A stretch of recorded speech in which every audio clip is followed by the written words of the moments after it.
Friends, कैसे हो आप सब। मैं हूं आयुष जैन और स्वागत है आपका एजुकेटर अकॉम्प्लिश लर्निंग में। आज हम बात करने वाले हम आईआईटी जेईई के लिए कौन कौन से रेफरेंस बुक्स का यूज कर सकते हैं।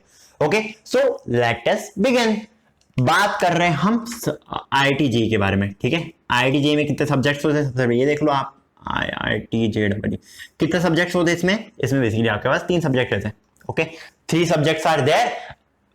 What are they are basically physics, chemistry and maths.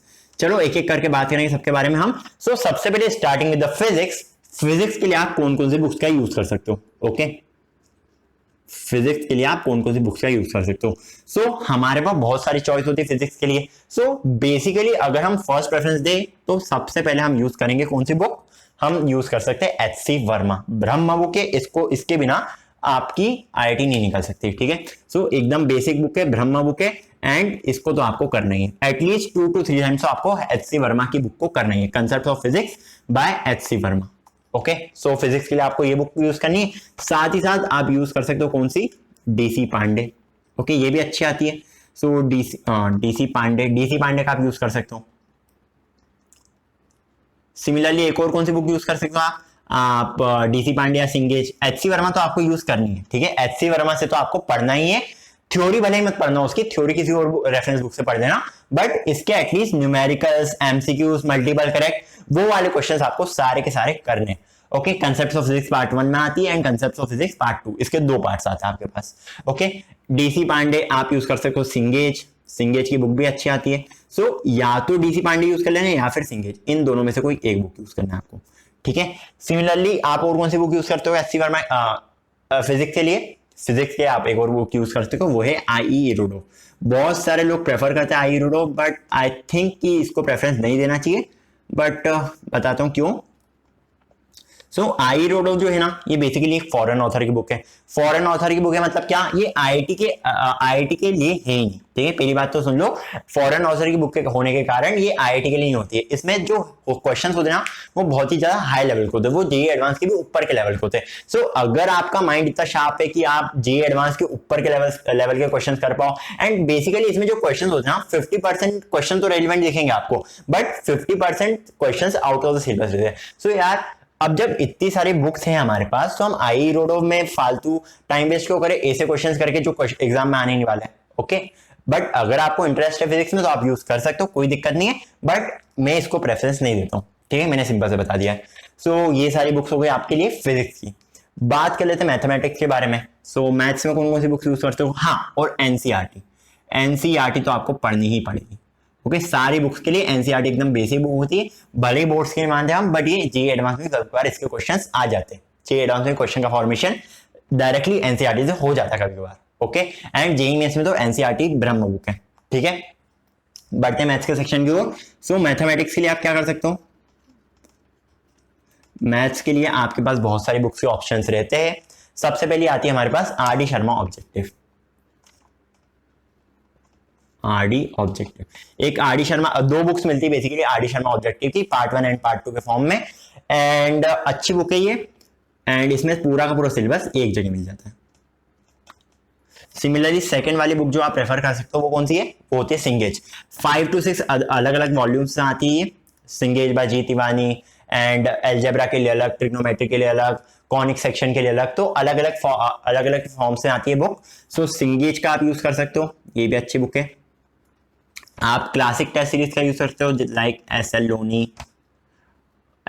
का यूज कर सकते हो आप किस के लिए, ये आप यूज कर सकते हो ट्रिग्नोमेट्री के लिए एंड साथ ही साथ कॉनिक सेक्शन के लिए। 2 अलग अलग छोटी छोटी सी बुक्स आती है, मींस अराउंड 120-130 पेजेस की छोटी छोटी सी बुक्स आती है, मींस क्लासिक सीरीज बोलते हैं इसको। आप इस टाइप की बुक्स का भी यूज कर सकते हो, या फिर आप या तो आरडी चूज कर लो या फिर सिंगेज चूज कर लो। ठीक है, इन दोनों में से एक कोई चूज कर लो। S L Loney basically classic test series में आती है, लाइक ट्रिग्नोमेट्री के हमारे फॉर्मूलाज बहुत ज्यादा होते हैं। ट्रिग्नोमेट्री का अगर हम रिवीजन करना चाहते हैं, अगर हम बहुत सारे क्वेश्चन को अटेम्प्ट करना चाहते हैं, तो उसके लिए आप एसएल लोनी को यूज करते हो। सिमिलरली अगर आप बात करें तो कॉनिक सेक्शन के बारे में, तो कॉनिक सेक्शन में क्या होता है, जैसे कि कॉनिक सेक्शन नहीं, हम कोऑर्डिनेट ज्योमेट्री बोल सकते हैं। जैसे कि स्ट्रेट लाइन चैप्टर है आपका, स्ट्रेट लाइन चैप्टर के लिए रिलेटेड बहुत सारे क्वेश्चन मिल जाएंगे। सिमिलरली आपको सर्कल चैप्टर है तो सर्कल चैप्टर के रिगार्डिंग बहुत सारे क्वेश्चंस, एलिप्स, हाइपरबोला, पैराबोला, इन सब के रिगार्डिंग आपको उसमें बहुत सारे क्वेश्चन मिल जाते हैं इन एसएल ओनली। ओके, दो अलग अलग वॉल्यूम आती है इसकी, मींस अगर आप सिर्फ ट्रिग्नोमेट्री और कोऑर्डिनेट ज्योमेट्री लेके चल रहे हो तो दो वॉल्यूम आ जाएगी, पतली पतली सी बुक्स होती है, तो आप इसको प्रेफर कर सकते हो। बात कर लेते हम जल्दी से केमिस्ट्री के बारे में, ठीक है, केमिस्ट्री के बारे में। अब केमिस्ट्री के लिए जो ब्रह्म बुक होती है ना, वो कौन सी है? केमिस्ट्री के लिए आपको कम से कम एनसीईआरटी का रट्टा तो लगानी है, ठीक है, एनसीईआरटी को बस घोल के पी जाओ, ब्रह्म बुक है ये, NCERT is a must for chemistry, ठीक है, इसमें मैं 5 स्टार बना रहा हूं, 2 ही बना लेता हूं। सो एनसीईआरटी तो आपको करनी है एटलीस्ट केमिस्ट्री की। एनसीईआरटी के आपको थ्योरेटिकल कांसेप्ट्स पढ़ने हैं, साथ ही साथ इसमें जो इन टेक्स्ट क्वेश्चन है वो करना है, एंड साथ ही साथ जो एंड में क्वेश्चन देते हैं वो भी करना है, एमसीक्यूज भी देते हैं वो भी करना है। ओके, सो एनसीईआरटी तो आपको करनी है, एंड साथ ही साथ एक आती है एनसीईआरटी एग्जाम्पलर, ठीक है, NCERT and exemplar. NCERT exemplar एक बुक आती है, ठीक है, सीबीएसई ने जारी करके रखी है। सो एग्जाम्पलर के भी ट्राई करो कि आपसे क्वेश्चंस होए, ठीक है, एग्जाम्पलर, एनसीईआरटी, इन सबके क्वेश्चंस भी अटेम्प्ट करने हैं एंड सब कुछ करना है इसका। साथ ही साथ केमिस्ट्री का डिस्ट्रीब्यूशन कितने पार्ट्स में होता है? इसका डिस्ट्रीब्यूशन हम मान सकते हैं कि हमारा 3 पार्ट्स में होता है। कौन कौन से? एक हो जाएगा हमारे पास physical chemistry, second one is basically organic chemistry, and third one कौन सा हो जाएगा हमारे पास? Inorganic chemistry. सो हमारे पास ये 3 डिवीजन आ गए, कौन कौन से? Physical, organic and inorganic.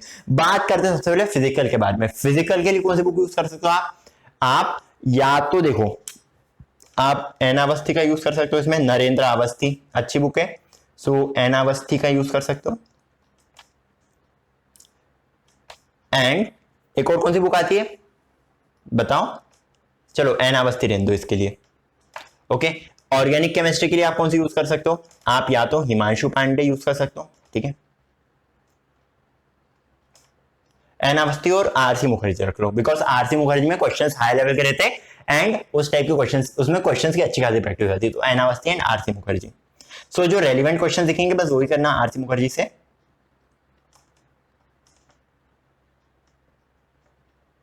चलो ये दो बुक्स का यूज कर सकते हो। अगर आरसी मुखर्जी सॉल्व नहीं हो रही तो बस एन अवस्थी भी कर लो, कोई दिक्कत नहीं है। हिमांशु पांडे का यूज कर सकते हो या फिर एमएस चौहान का, या फिर और यहाँ पे एक काम करो और कर दो, आप एंड मत लिखो, इधर और लिख दो, हिमांशु पांडे या फिर कौन सा? एमएस चौहान।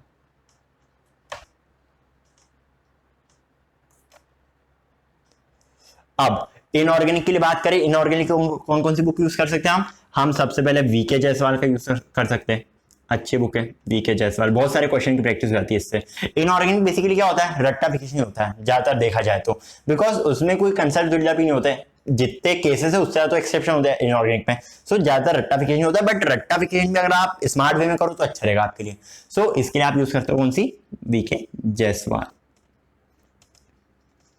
एंड एक और आप ले सकते हो, एक जीआरबी पब्लिकेशन की आती है, उसमें बहुत सारे क्वेश्चन हो जाते हैं, सो आप जीआरबी का भी यूज कर सकते हो, ठीक है। सो जीआरबी पब्लिकेशंस की बुक आती है इनऑर्गेनिक की, उसका भी यूज कर सकते हो।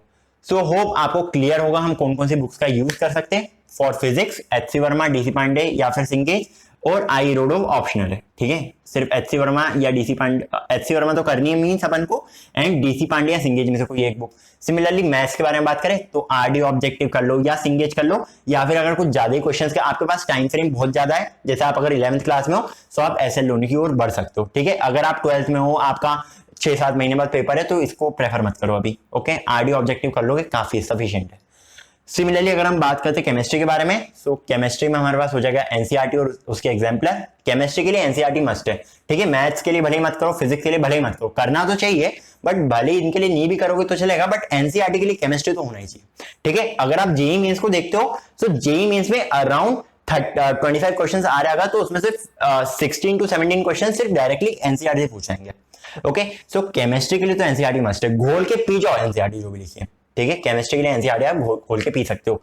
सिमिलरली केमिस्ट्री भी डिवाइडेड थी physical and organic and inorganic, इसके लिए आप यूज कर सकते हो एन अवस्थी या फिर आरसी मुखर्जी। सिमिलरली ऑर्गेनिक के लिए यूज कर सकते हो हिमांशु पांडे या एमएस चौहान। सिमिलरली इनऑर्गेनिक के लिए वीके जायसवाल, या फिर और कर दो इसको, एंड मत करो, और कर दो, ठीक है, वीके जायसवाल या फिर जीआरबी की एक बुक आती है ऑर्गेनिक इनऑर्गेनिक की, वो यूज कर सकते हो, ओके। सो अगर आप मीन्स ये सब मैंने कहां से लिया है, मैंने ये सब जो टॉपर्स के रिव्यू है उन सब से उठाया है, ठीक है। सो टॉपर्स बेसिकली ये बुक्स प्रेफर करते हैं, मैंने भी यही बुक्स प्रेफर करी थी, मेरी क्लियर हुई थी। ओके, सो आप भी यूज कर लेना, अच्छा रहेगा आपके लिए, ठीक है। सो एंड कर रहा हूं मैं इस वीडियो को। होप आपको वीडियो पसंद आया होगा एंड आपको कुछ इन्फॉर्मेशन मिल गई होगी, आपको बुक सिलेक्शन में थोड़ी आसानी हुई होगी इसके थ्रू। एंड चलो खत्म करते फिर इसको। एंड होप अगर आपको अच्छा लगा तो प्लीज लाइक का बटन दबाना मत भूलना। साथ ही साथ वो जो सब्सक्राइब बटन दिख रहा है, अगर आपने अभी तक सब्सक्राइब नहीं करा है मेरे चैनल को तो प्लीज सब्सक्राइब कर लेना। एंड वो जो बेल आइकन दिख रहा है ना, वो भी दबा देना आप लोग, ठीक है। फिर मिलेंगे, शुभ खैर, शुभ रात्रि एंड बाय बाय।